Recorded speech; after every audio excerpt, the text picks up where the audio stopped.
Hi everyone, it's Amber from amberrochelle.com, and today I want to talk to you guys about worry, and in particular, how to stop worrying about things that you can't control. So, as sensitives, we're super tuned into the emotions and needs of others, right? And because of this, we have a natural inclination to want to comfort and fix and help. And that's really great, but the problem with it comes when we start fixating and worrying on things about things that we cannot control. So, because we have this ability to pick up on others' needs and emotions, we feel this responsibility to be there for them. We feel a responsibility to help them, to fix them somehow. And the problem comes in when you feel this responsibility, and then sometimes there's just nothing that you can do, and then we end up feeling like we're not good enough, or feeling like failures, or like we haven't been there enough for a friend of ours, when in fact it's just really something that is not your problem and that you really cannot do anything about. The other thing that tends to happen is that when you're focusing on other people's problems, you're distracting yourself from your own problems. So it serves as a distraction for the overwhelm that always builds up in us, right? And when you're helping somebody, there can be a sense of relief, especially if, what you're doing actually does help. But it's also something that gives us a false sense of control. So when we're fixating on somebody else's stuff, we're like, oh, I'm helping and I'm working on this, but you're not paying attention to what's going on in the inside, what's going on with you. And the problem also is that most of the time, there's really nothing that you can do to fix other people's problems. They're on their own journey. They have to deal with these things by themselves.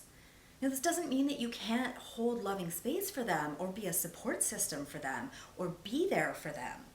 But when you're really internalizing what's going on with them and feeling a sense of responsibility and a sense of guilt when you can't fix it for them, that's where it starts to get unhealthy and really bad for you.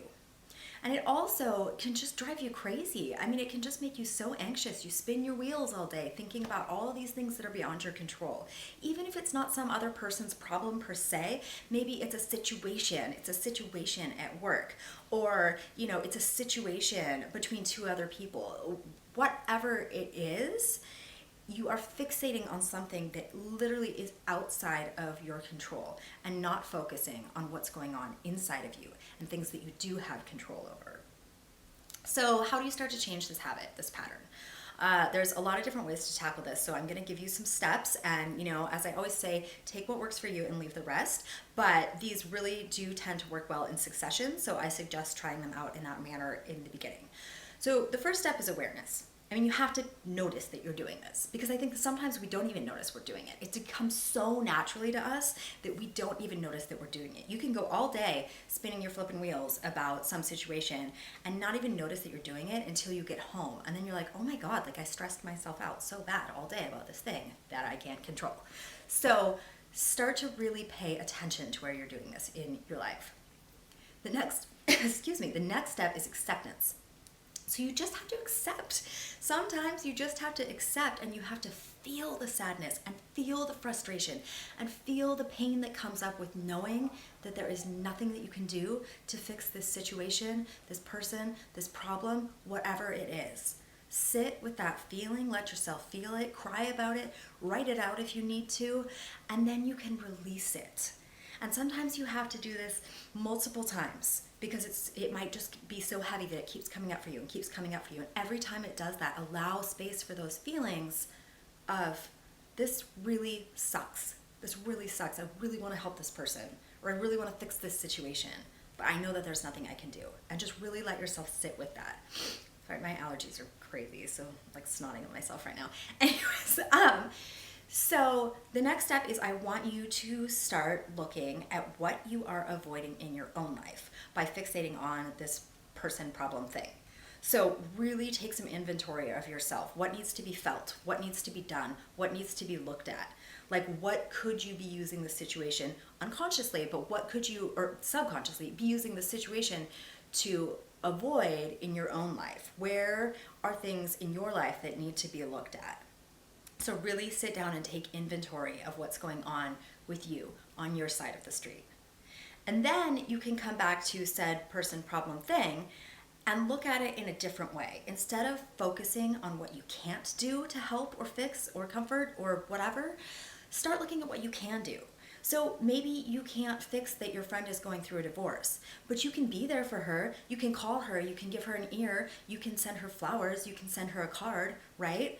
Maybe you can't stop some unfair situation that's going on at work, but you can really feel your feelings and do something to take care of yourself in that situation, to stand up for yourself, to, whatever it may be, whatever that may look like. You really have to start changing your perspective and stop focusing on what you can't do and start looking at what you can do. And the final step is to pray. Whatever your higher power is, whatever that looks like for you, stop and pray and say, God, Jesus, Buddha, whatever, angels, guides, blank situation is happening. And I feel like I can't control it. And it's freaking me out. And I'm afraid for this person's situation, thing. And I'm frustrated and I'm sad. Please give me peace around this. Please help me to lovingly release this. Please help me to focus on what I can do and not what I can't do. Please show me the next right action. And please bless person, situation, thing. Thank you. And then what you can do too is you can visualize. You can visualize the situation, person, thing, whatever it is. You can visualize the most optimal outcome for them. Because when you're worrying, there's a quote that says, worry is a prayer for chaos. Because where your thoughts go, energy flows. So when you're worrying, it comes from a good place in your heart, right? It comes from a want to help people. But when you're putting your attention on the negative, and that's really what worrying is, you're just bringing more energy to that negative. So when you find yourself caught up in that worry cycle, you can say that prayer, and then you can visualize your desired outcome for that person or situation or thing. And do this as often as you need to throughout the day, so that at least if you're thinking about it, you're putting positive intention towards it and not just worry.